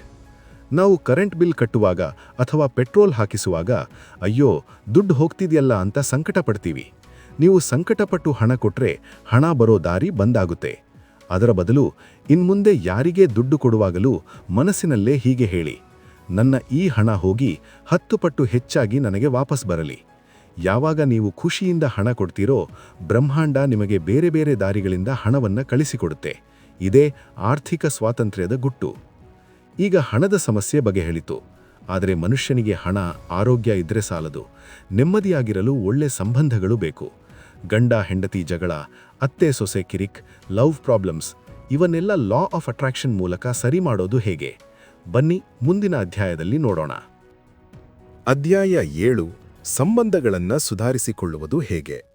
ಹಣ ಮತ್ತು ಆರೋಗ್ಯದ ನಂತರ ಮನುಷ್ಯನಿಗೆ ಅತಿ ಮುಖ್ಯವಾಗಿ ಬೇಕಾಗಿರೋದು ನೆಮ್ಮದಿ ಮತ್ತು ಪ್ರೀತಿ. ಆದರೆ ಇವತ್ತಿನ ದಿನಗಳಲ್ಲಿ ಎಷ್ಟೋ ಜನರಿಗೆ ದುಡ್ಡಿದೆ, ಆದರೆ ಮನೆಯಲ್ಲಿ ನೆಮ್ಮದಿಯಿಲ್ಲ. ಗಂಡ ಹೆಂಡತಿ ಜಗಳ, ಅತ್ತೆ ಸೊಸೆ ಕಿರಿಕ್ ಅಥವಾ ಲವ್ ಬ್ರೇಕಪ್ ಹೀಗೆ ಸಂಬಂಧಗಳಲ್ಲಿ ಬಿರುಕು ಬರೋಕೆ ಮುಖ್ಯ ಕಾರಣ ಏನು ಗೊತ್ತಾ? ನಾವಾಗಲೇ FTBA ಫಾರ್ಮುಲಾದಲ್ಲಿ ಕಲ್ತೀವಿ. ನಾವು ಯಾವುದರ ಬಗ್ಗೆ ಹೆಚ್ಚು ಗಮನ ಕೊಡ್ತೀವೋ ಅದು ಹೆಚ್ಚಾಗತ್ತೆ. ಸಂಬಂಧಗಳಲ್ಲಿ ನಾವು ಮಾಡೋ ತಪ್ಪು ಅಂದ್ರೆ ನಾವು ಎದುರಿಗಿರೋ ವ್ಯಕ್ತಿಯ ತಪ್ಪುಗಳನ್ನು ಮಾತ್ರ ಹುಡುಕ್ತೀವಿ. ನನ್ನ ಗಂಡ ಯಾವಾಗ್ಲೂ ಮೊಬೈಲ್ ನೋಡ್ತಾರೆ, ನನ್ನತ್ರ ಮಾತಾಡಲ್ಲ. ನನ್ನ ಹೆಂಡತಿ ಯಾವಾಗ್ಲೂ ಕಿರಿಕ್ ಮಾಡ್ತಾಳೆ. ನನ್ನ ಫ್ರೆಂಡ್ ಮೋಸ ಮಾಡಿದ. ಹೀಗೆ ನೀವು ಅವರ ನೆಗೆಟಿವ್ ಗುಣಗಳ ಬಗ್ಗೆನೇ ಯೋಚನೆ ಮಾಡ್ತಾ ಇದ್ರೆ ಲಾ ಆಫ್ ಅಟ್ರಾಕ್ಷನ್ ನಿಮಗೆ ಅವರಲ್ಲಿರುವ ಇನ್ನೂ ಹೆಚ್ಚಿನ ನೆಗೆಟಿವ್ ಗುಣಗಳನ್ನೇ ತೋರಿಸುತ್ತೆ. ನೀವು ಎಷ್ಟು ಕಂಪ್ಲೇಂಟ್ ಮಾಡ್ತೀರೋ ಸಂಬಂಧ ಅಷ್ಟು ಹಾಳಾಗತ್ತೆ. ಇದನ್ನ ಸರಿ ಮಾಡೋದು ಹೇಗೆ? ಲೇಖಕರು ಒಂದು ಮ್ಯಾಜಿಕ್ ಟೆಕ್ನಿಕ್ ಹೇಳ್ತಾರೆ. ನೀವು ಯಾರ ಜೊತೆ ಸಂಬಂಧವನ್ನ ಸರಿ ಮಾಡ್ಕೋಬೇಕು ಅಂತ ಇದ್ದೀರೋ ಅವರಲ್ಲಿರುವ ಕನಿಷ್ಠ 5 ಒಳ್ಳೆ ಗುಣಗಳನ್ನು ಪಟ್ಟಿ ಮಾಡಿ. ಪ್ರತಿಯೊಬ್ಬ ಕೆಟ್ಟ ಮನುಷ್ಯನಲ್ಲೂ ಏನಾದರೊಂದು ಒಳ್ಳೆ ಗುಣ ಇದ್ದೇ ಇರುತ್ತೆ. ಅವರು ಚೆನ್ನಾಗಿ ಅಡುಗೆ ಮಾಡಬಹುದು, ಅಥವಾ ಹಾರ್ಡ್ ವರ್ಕ್ ಮಾಡಬಹುದು, ಅಥವಾ ಮಕ್ಕಳನ್ನ ಚೆನ್ನಾಗಿ ನೋಡ್ಕೋಬಹುದು. ದಿನ ಬೆಳಗ್ಗೆ ಎದ್ದು ಅವರ ಈ ಒಳ್ಳೆಯ ಗುಣಗಳ ಬಗ್ಗೆ ಯೋಚನೆ ಮಾಡಿ ಮತ್ತು ಮನಸ್ಸಲ್ಲೇ ಅವರಿಗೆ ಕೃತಜ್ಞತೆ ಹೇಳಿ. ಯಾವಾಗ ನೀವು ಅವರ ಪಾಸಿಟಿವ್ ಕಡೆ ಗಮನ ಕೊಡ್ತೀರೋ ಅವರ ವರ್ತನೆ ತಾನಾಗಿಯೇ ಬದಲಾಗುತ್ತೆ. ಇದು ಕೇಳೋಕೆ ಆಶ್ಚರ್ಯ ಅನಿಸಬಹುದು, ಆದರೆ ಇದು ಸತ್ಯ. ನೀವು ಬದಲಾದರೆ ಜಗತ್ತು ಬದಲಾಗುತ್ತೆ. ಇನ್ನೊಂದು ಮುಖ್ಯವಾದ ವಿಷಯ ಅಂದ್ರೆ ಸೆಲ್ಫ್ ಲವ್. ಬೇರೆಯವರು ನಿಮ್ಮನ್ನ ಪ್ರೀತಿಸಬೇಕು ಅಂದ್ರೆ ಮೊದಲು ನಿಮ್ಮನ್ನ ನೀವು ಪ್ರೀತಿಸಬೇಕು. ನಿಮ್ಮನ್ನ ನೀವೇ ದ್ವೇಷ ಮಾಡಿಕೊಂಡ್ರೆ ಜಗತ್ತು ಕೂಡ ನಿಮ್ಮನ್ನ ದ್ವೇಷ ಮಾಡುತ್ತೆ. ಸೊ ಮೊದಲು ನಿಮ್ಮನ್ನ ನೀವು ಗೌರವಿಸಿ, ಆಗ ಎಲ್ಲರೂ ನಿಮ್ಮನ್ನ ಗೌರವಿಸ್ತಾರೆ. ನಾವು ದೊಡ್ಡವರ ವಿಷಯವನ್ನೇನೋ ಸರಿ ಮಾಡ್ಕೊಳ್ತೀವಿ, ಆದರೆ ನಮ್ಮ ಮನೆಯಲ್ಲಿರುವ ಚಿಕ್ಕ ಮಕ್ಕಳ ಕಥೆ ಏನು? ಅವರಿಗೆ ಈ ಲಾ ಆಫ್ ಅಟ್ರಾಕ್ಷನ್ ಹೇಳಿಕೊಡುವುದು ಹೇಗೆ? ಪರೀಕ್ಷೆಯಲ್ಲಿ ಅವರು ಚೆನ್ನಾಗಿ ಮಾರ್ಕ್ಸ್ ತೆಗೆಯೋಕೆ ಇದು ಹೇಗೆ ಸಹಾಯ ಮಾಡುತ್ತೆ? ಬನ್ನಿ ಮುಂದಿನ ಭಾಗದಲ್ಲಿ ನೋಡೋಣ. ಅಧ್ಯಾಯ 8 ಮಕ್ಕಳಿಗಾಗಿ ಆಕರ್ಷಣೆಯ ನಿಯಮ, ಚಿಲ್ಡ್ರನ್ ಆ್ಯಂಡ್ ಎಜುಕೇಷನ್. ಸ್ನೇಹಿತರೆ, ಸಂಬಂಧಗಳ ನಂತರ ನಾವೀಗ ನಮ್ಮ ಮುಂದಿನ ಪೀಳಿಗೆ ಅಂದರೆ ನಮ್ಮ ಮಕ್ಕಳ ಬಗ್ಗೆ ಮಾತಾಡೋಣ. ಪ್ರತಿಯೊಬ್ಬ ತಂದೆ ತಾಯಿಗೂ ತಮ್ಮ ಮಕ್ಕಳು ಚೆನ್ನಾಗಿ ಓದಬೇಕು, ದೊಡ್ಡ ಸಾಧನೆ ಮಾಡಬೇಕು ಅನ್ನೋ ಆಸೆ ಇರುತ್ತೆ. ಆದರೆ ಗೊತ್ತಿಲ್ಲದೆ ನಾವು ಮಾಡುವ ಕೆಲವು ಸಣ್ಣ ತಪ್ಪುಗಳು ಮಕ್ಕಳ ಭವಿಷ್ಯವನ್ನು ಹಾಳು ಮಾಡ್ತಾ ಇವೆ. ನೀವು ಗಮನಿಸಿರಬಹುದು, ಪೋಷಕರು ಯಾವಾಗಲೂ ಮಕ್ಕಳನ್ನ ಬೈತಾ ಇರ್ತಾರೆ. ನಿನಗೆ ಓದಕ್ ಬರಲ್ಲ, ನೀನು ದಡ್ಡ, ನೀನು ಯಾವಾಗಲೂ ಟಿವಿ ನೋಡ್ತೀಯಾ, ಹೀಗೆ ಪದೇ ಪದೇ ಹೇಳೋ ಮೂಲಕ ನೀವೇನ್ ಮಾಡ್ತಿದ್ದೀರಾ ಗೊತ್ತಾ? ನೀವು ನಿಮ್ಮ ಮಗುವಿನ ಸಬ್ ಕಾನ್ಷಿಯಸ್ ಮೈಂಡ್ ಅಥವಾ ಸುಪ್ತ ಮನಸ್ಸನ್ನ ಪ್ರೋಗ್ರಾಮ್ ಮಾಡ್ತಿದ್ದೀರಾ. ಒಂದು ಮಗುವಿಗೆ ದಿನಕ್ಕೆ 10 ಸಲ ನೀನು ದಡ್ಡ ಅಂತ ಹೇಳಿದ್ರೆ ಆ ಮಗು ನಿಜವಾಗ್ಲೂ ತಾನು ದಡ್ಡ ಅಂತ ನಂಬಿಬಿಡುತ್ತೆ. ಆಮೇಲೆ ಆ ಮಗು ಎಷ್ಟೇ ಓದಿದ್ರೂ ತಲೆಗೆ ಹತ್ತಲ್ಲ. ಇದಕ್ಕೆ ಲಾ ಆಫ್ ಅಟ್ರಾಕ್ಷನ್ ಏನ್ ಹೇಳುತ್ತೆ? ಇವತ್ತಿನಿಂದಲೇ ನಿಮ್ಮ ಮಗುವಿನ ಬಗ್ಗೆ ನೆಗೆಟಿವ್ ಆಗಿ ಮಾತಾಡೋದನ್ನ ನಿಲ್ಲಿಸಿ. ನಿಮ್ಮ ಮಗು ಓದೋದ್ರಲ್ಲಿ ವೀಕ್ ಇದ್ರೂ ಪರವಾಗಿಲ್ಲ, ಅವರ ಮುಂದೆ ಹೀಗೆ ಹೇಳಿ: ನೀನು ತುಂಬ ಬುದ್ಧಿವಂತ, ನಿನಗೆ ತುಂಬ ಚೆನ್ನಾಗಿ ನೆನಪಿನ ಶಕ್ತಿ ಇದೆ. ಯಾವಾಗ ನೀವು ಈ ಪಾಸಿಟಿವ್ ಮಾತುಗಳನ್ನು ಹೇರ್ತಿರೋ, ಮಗುವಿನ ಆತ್ಮವಿಶ್ವಾಸ ಹೆಚ್ಚಾಗುತ್ತೆ, ಅವರ ಫ್ರೀಕ್ವೆನ್ಸಿ ಬದಲಾಗುತ್ತೆ ಮತ್ತು ಅವರು ಓದಿದ್ದನ್ನ ಬೇಗ ಅರ್ಥ ಮಾಡಿಕೊಳ್ತಾರೆ. ಇನ್ನು ವಿದ್ಯಾರ್ಥಿಗಳ ವಿಷಯಕ್ಕೆ ಬರೋಣ. ಎಕ್ಸಾಮ್ ಅಂದ್ರೆ ಸಾಕು ಎಲ್ಲರಿಗೂ ಭಯ. ಅಯ್ಯೋ, ಎಕ್ಸಾಮ್ ಕಷ್ಟ ಬಂದ್ರೆ ಏನ್ ಮಾಡೋದು, ನಾನ್ ಫೇಲ್ ಆದ್ರೆ ಏನ್ ಮಾಡೋದು ಅನ್ನೋ ಭಯದಲ್ಲೇ ಓದಕ್ಕೆ ಕೂತ್ಕೊಳ್ತಾರೆ. ನೆನಪಿಡಿ, ಭಯ ಅನ್ನೋದು ಅತೀ ದೊಡ್ಡ ನೆಗೆಟಿವ್ ಎನರ್ಜಿ. ನೀವು ಭಯಪಟ್ಟು ಓದಿದ್ರೆ ಅದು ತಲೆಗೆ ಹೋಗಲ್ಲ. ಅದಕ್ಕೆ ಲೇಖಕರು ಒಂದು ಸಿಂಪಲ್ ಟೆಕ್ನಿಕ್ ಹೇಳ್ತಾರೆ. ಓದೋಕೆ ಕೂರೋ ಮುಂಚೆ ಕೇವಲ 2 ನಿಮಿಷ ಕಣ್ಮುಚ್ಚಿ, ನಾನು ಎಕ್ಸಾಮ್ ತುಂಬ ಚೆನ್ನಾಗಿ ಬರೀತಾ ಇದ್ದೀನಿ, ರಿಸಲ್ಟ್ ಬಂದಾಗ ನನಗೆ ಒಳ್ಳೆ ಮಾರ್ಕ್ಸ್ ಬಂದಿದೆ, ಅಪ್ಪ ಅಮ್ಮ ತುಂಬ ಖುಷಿಯಾಗಿದ್ದಾರೆ ಅಂತ ಕಲ್ಪನೆ ಮಾಡಿಕೊಳ್ಳಿ. ವಿಜುವಲೈಸ್. ಯಾವಾಗ ನೀವು ರಿಸಲ್ಟ್ ಬಗ್ಗೆ ಪಾಸಿಟಿವ್ ಆಗಿ ಇರ್ತೀರೋ, ಆಗ ನಿಮ್ಮ ಮೆದುಳು ತುಂಬ ಶಾರ್ಪ್ ಆಗಿ ಕೆಲಸ ಮಾಡುತ್ತೆ. ಕಷ್ಟದ ಪಾಠಗಳು ಕೂಡ ಸುಲಭವಾಗಿ ಅರ್ಥವಾಗುತ್ತೆ. ಸೊ ಪೋಷಕರೇ, ನಿಮ್ಮ ಮಕ್ಕಳನ್ನ ಬೈಯೋದನ್ನ ಬಿಟ್ಟು ಅವರಲ್ಲಿರೋ ಪಾಸಿಟಿವ್ ಗುಣಗಳನ್ನ ಪ್ರೋತ್ಸಾಹಿಸಿ. ವಿದ್ಯಾರ್ಥಿಗಳೇ, ಎಕ್ಸಾಮ್ ಬಗ್ಗೆ ಭಯ ಬಿಟ್ಟು ಗೆಲುವಿನ ಬಗ್ಗೆ ಕನಸು ಕಾಣಿ. ನಾವು ನಮ್ಮ ಮನಸ್ಸನ್ನ ಹೇಗೆ ಬೇಕಾದರೂ ಬದಲಾಯಿಸಬಹುದು ಅಂತ ನೋಡಿದ್ವಿ. ಆದರೆ ನಾವು ವಾಸಿಸುವ ಮನೆ ಹೇಗಿರಬೇಕು? ಮನೆಯ ವಾಸ್ತುಗೂ ಮತ್ತು ಲಾ ಆಫ್ ಅಟ್ರಾಕ್ಷನ್ಗೂ ಏನು ಸಂಬಂಧ? ಇದನ್ನೇ ನಾವು ಮುಂದಿನ ಇಂಟ್ರೆಸ್ಟಿಂಗ್ ಅಧ್ಯಾಯದಲ್ಲಿ ನೋಡೋಣ. ಅದೇ ವಾಸ್ತುಶಾಸ್ತ್ರ ಮತ್ತು ಆಕರ್ಷಣೆಯ ನಿಯಮ. ಅಧ್ಯಾಯ 9 ಆಕರ್ಷಣೆಯ ನಿಯಮ ಮತ್ತು ವಾಸ್ತುಶಾಸ್ತ್ರ. ಸ್ನೇಹಿತರೆ, ನಾವು ನಮ್ಮ ಮನಸ್ಸನ್ನ ಹೇಗೆ ಬೇಕಾದರೂ ಬದಲಾಯಿಸಬಹುದು. ಆದರೆ ನಾವು ವಾಸಿಸುವ ಮನೆ ಹೇಗಿರಬೇಕು? ನಮ್ಮ ಮನೆಯ ಪರಿಸರಕ್ಕೂ ಮತ್ತು ನಮ್ಮ ಯಶಸ್ಸಿಗೂ ನೇರವಾದ ಸಂಬಂಧ ಇದೆ. ಇದನ್ನೇ ವಾಸ್ತುಶಾಸ್ತ್ರ ಹೇಳೋದು. ಲಾ ಆಫ್ ಅಟ್ರಾಕ್ಷನ್ ಪ್ರಕಾರ ನಿಮ್ಮ ಮನೆ ಕೇವಲ ಇಟ್ಟಿಗೆ ಸಿಮೆಂಟಿಂದ ಕಟ್ಟಿದ ಕಟ್ಟಡ ಅಲ್ಲ, ಅದು ಒಂದು ಎನರ್ಜಿ ಸೆಂಟರ್. ನಿಮ್ಮ ಮನೆಯಲ್ಲಿ ಪಾಸಿಟಿವ್ ವೈಬ್ರೇಷನ್ ಇದ್ರೆ ನಿಮ್ಮ ಮನಸ್ಸು ಕೂಡ ಪಾಸಿಟಿವ್ ಆಗೇ ಇರುತ್ತೆ. ಅದೇ ನೆಗೆಟಿವ್ ಇದ್ರೆ ನೀವು ಎಷ್ಟೇ ಪ್ರಯತ್ನ ಪಟ್ಟರೂ ನಿಮ್ಮ ಕೆಲಸಗಳು ಆಗಲ್ಲ. ಇದಕ್ಕೆ ಲೇಖಕರು ಸಿಂಪಲ್ ಆದ ವಾಸ್ತು ಟಿಪ್ಸ್ ಕೊಡ್ತಾರೆ. ಮೊದಲನೆಯದಾಗಿ ಡಿಕ್ಲಟರಿಂಗ್, ಅಂದ್ರೆ ಮನೆಯಲ್ಲಿ ಬೇಡದಿರುವ ವಸ್ತುಗಳನ್ನು ಆಚೆ ಹಾಕಿ. ತುಂಬಾ ಜನ ಹಳೆ ನ್ಯೂಸ್ ಪೇಪರ್, ಮುರಿದು ಹೋದ ಕುರ್ಚಿ, ಕೆಟ್ಟು ಹೋದ ಗಡಿಯಾರ ಅಥವಾ ವರ್ಷಗಟ್ಟಲೆ ಬಳಸದೇ ಇರುವ ಬಟ್ಟೆಗಳನ್ನ ಮನೆಯಲ್ಲಿ ರಾಶಿ ಹಾಕಿ ಇಟ್ಟಿರ್ತಾರೆ. ನೆನಪಿಡಿ, ಹಳೆ ವಸ್ತುಗಳು ನೆಗೆಟಿವ್ ಎನರ್ಜಿಯನ್ನ ಹಿಡಿದಿಟ್ಕೊಳ್ತವೆ. ನೀವು ಯಾವಾಗ ಹಳೆ ವಸ್ತುಗಳನ್ನ ಆಚೆ ಹಾಕ್ತಿರೋ ಆಗ ಮಾತ್ರ ಹೊಸ ವಸ್ತುಗಳು ಬರೋದಕ್ಕೆ ಜಾಗ ಸಿಗುತ್ತೆ. ನೀವು ಶ್ರೀಮಂತಿಕೆಯನ್ನ ವೆಲ್ಕಮ್ ಮಾಡಬೇಕು ಅಂದ್ರೆ ಮೊದಲು ನಿಮ್ಮ ಮನೆಯನ್ನ ಕ್ಲೀನಾಗಿ ಇಟ್ಕೊಳ್ಳಿ. ಎರಡನೆಯದಾಗಿ, ನಿಮ್ಮ ಮನೆಯಲ್ಲಿ ಎಲ್ಲಿಯೂ ಮುರಿದ ವಸ್ತುಗಳು ಇರಬಾರದು. ಒಡೆದ ಕನ್ನಡಿ, ನಿಂತು ಹೋದ ಗಡಿಯಾರ ಇವೆಲ್ಲವೂ ದರಿದ್ರವನ್ನ ಆಕರ್ಷಿಸುತ್ತವೆ. ಇವತ್ತೇ ಚೆಕ್ ಮಾಡಿ. ಅಂಥದ್ದು ಏನಾದರೂ ಇದ್ರೆ ತಕ್ಷಣ ರಿಪೇರಿ ಮಾಡಿಸಿ ಅಥವಾ ಎಸೆದು ಬಿಡಿ. ಮೂರನೆಯದಾಗಿ ಉಪ್ಪು. ವಾರಕ್ಕೆ ಒಮ್ಮೆಯಾದರೂ ಕಲ್ಲುಪ್ಪು ಹಾಕಿದ ನೀರಿನಿಂದ ಮನೆಯನ್ನ ಒರೆಸಿ. ಉಪ್ಪಿಗೆ ನೆಗೆಟಿವ್ ಎನರ್ಜಿಯನ್ನ ಹೀರಿಕೊಳ್ಳುವ ಶಕ್ತಿ ಇದೆ. ಇದು ನಿಮ್ಮ ಮನೆಯ ಆರಾ ಅಥವಾ ವಾತಾವರಣವನ್ನ ಶುದ್ಧ ಮಾಡುತ್ತೆ. ಯಾವಾಗ ನಿಮ್ಮ ಮನೆ ದೇವಸ್ಥಾನದ ತರಹ ಶುದ್ಧವಾಗಿ ಇರುತ್ತೋ ಆಗ ಅಲ್ಲಿ ಲಕ್ಷ್ಮೀ ನೆಲೆಸುತ್ತಾಳೆ ಮತ್ತು ನಿಮ್ಮ ಮನಸ್ಸು ಶಾಂತವಾಗಿ ಇರುತ್ತೆ. ಈಗ ನಾವು ಎಲ್ಲವನ್ನೂ ತಿಳ್ಕೊಂಡ್ವಿ. ಆದರೂ ಕೂಡ ಕೆಲವರು ಹೇಳ್ತಾರೆ, ಸರ್, ನಾನು ಎಲ್ಲವನ್ನೂ ಫಾಲೋ ಮಾಡ್ತೀನಿ, ಆದರೆ ನನಗೆ ರಿಸಲ್ಟ್ ಸಿಗ್ತಿಲ್ಲ ಅಂತ. ಹಾಗಾದ್ರೆ ಎಲ್ಲಿ ಎಡವಟ್ಟಾಗ್ತಿದೆ? ಲಾ ಆಫ್ ಅಟ್ರಾಕ್ಷನ್ ಯಾಕೆ ಫೇಲ್ ಆಗ್ತಿದೆ? ಇದಕ್ಕೆ 3 ಮುಖ್ಯ ಕಾರಣಗಳಿವೆ. ಅದನ್ನೇ ನಾವು ಮುಂದಿನ ಅಧ್ಯಾಯದಲ್ಲಿ ನೋಡೋಣ. ಅಧ್ಯಾಯ 10 ಆಕರ್ಷಣೆಯ ನಿಯಮ ಯಾಕೆ ಫೇಲ್ ಆಗುತ್ತೆ? ಸ್ನೇಹಿತರೆ, ನಾವು ಇಷ್ಟೊತ್ತು ಲಾ ಆಫ್ ಅಟ್ರಾಕ್ಷನ್ನ ಎಲ್ಲ ನಿಯಮಗಳನ್ನು ತಿಳ್ಕೊಂಡ್ವಿ. ಆದರೆ ಕೆಲವರು ಹೇಳ್ತಾರೆ, ಸರ್, ನಾನು ನೀವು ಹೇಳಿದ ಹಾಗೆ ವಿಜುವಲೈಸೇಷನ್ ಮಾಡಿದೆ, ಅಫರ್ಮೇಷನ್ ಬರದೆ, ಆದರೂ ನನಗೆ ರಿಸಲ್ಟ್ ಸಿಕ್ಕಿಲ್ಲ ಅಂತ. ಹಾಗಾದರೆ ಎಲ್ಲಿ ಎಡವಟ್ಟಾಗ್ತಿದೆ? ಈ ನಿಯಮ ಯಾಕೆ ಕೆಲವರಿಗೆ ಮಾತ್ರ ವರ್ಕ್ ಆಗುತ್ತೆ? ಇದಕ್ಕೆ ಲೇಖಕರು 3 ಮುಖ್ಯ ಕಾರಣಗಳನ್ನು ಕೊಡ್ತಾರೆ. 1, ಹತಾಶೆ ಅಂದರೆ ಡೆಸ್ಪರೇಷನ್. ಇದು ಅತಿ ದೊಡ್ಡ ಶತ್ರು. ತುಂಬ ಜನ ಆಸೆ ಪಡಲ್ಲ, ಹತಾಶರಾಗ್ತಾರೆ. ದೇವ್ರೆ, ನನಗೆ ಈ ಕೆಲಸ ಸಿಗಲೇಬೇಕು, ಇಲ್ಲಾಂದ್ರೆ ನಾನು ಸತ್ತೇ ಹೋಗ್ತೀನಿ, ನನಗೆ ಆ ಹುಡುಗಿ ಬೇಕೇ ಬೇಕು.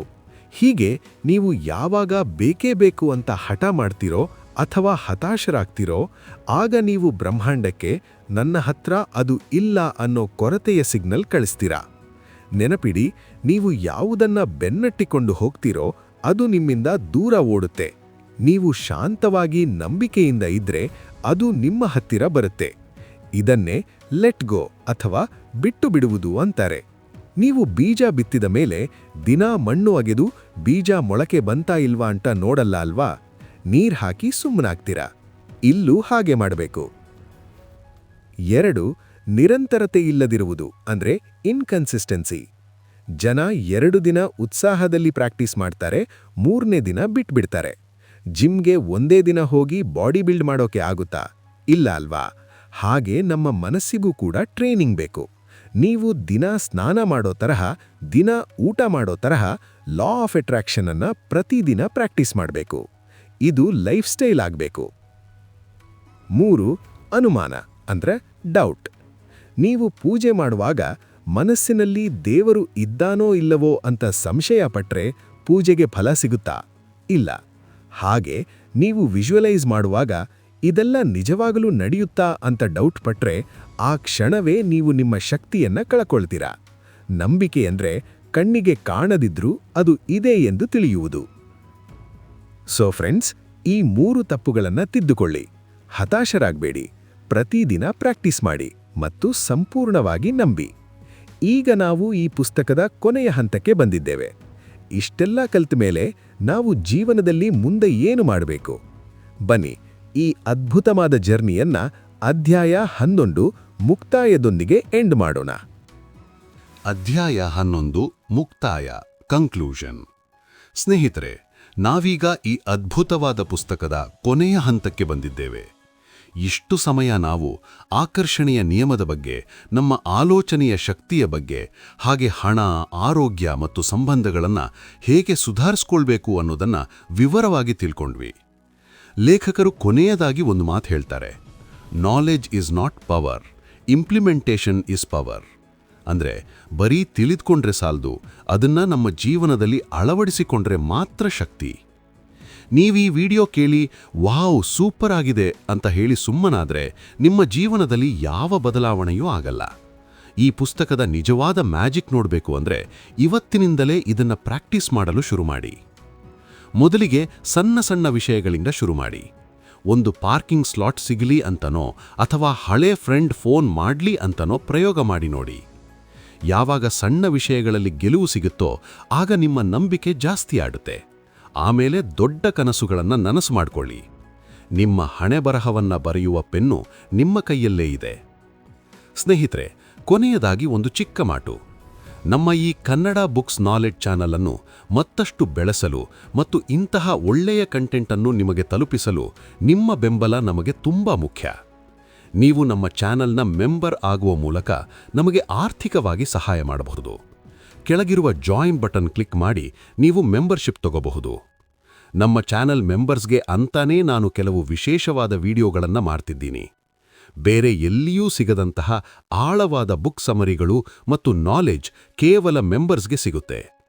ಇದು ಕಡ್ಡಾಯ ಅಲ್ಲ, ಆದರೆ ನಿಮ್ಮ ಈ ಪುಟ್ಟ ಸಹಾಯ ನಮ್ಮ ಚಾನೆಲ್ ಬೆಳವಣಿಗೆಗೆ ದೊಡ್ಡ ಮಟ್ಟದಲ್ಲಿ ಸಹಾಯ ಮಾಡುತ್ತೆ.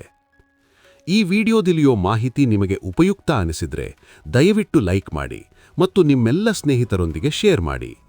ಇದೇ ರೀತಿ ಪ್ರಪಂಚದ ಬೆಸ್ಟ್ ಪುಸ್ತಕಗಳ ಸಾರಾಂಶವನ್ನ ಕನ್ನಡದಲ್ಲಿ ಕೇಳಲು ನಮ್ಮ ಚಾನೆಲ್ಗೆ ಈಗಲೇ ಸಬ್ಸ್ಕ್ರೈಬ್ ಆಗಿ. ಬೆಲ್ ಐಕಾನ್ ಒತ್ತೋದನ್ನ ಮರಿಬೇಡಿ.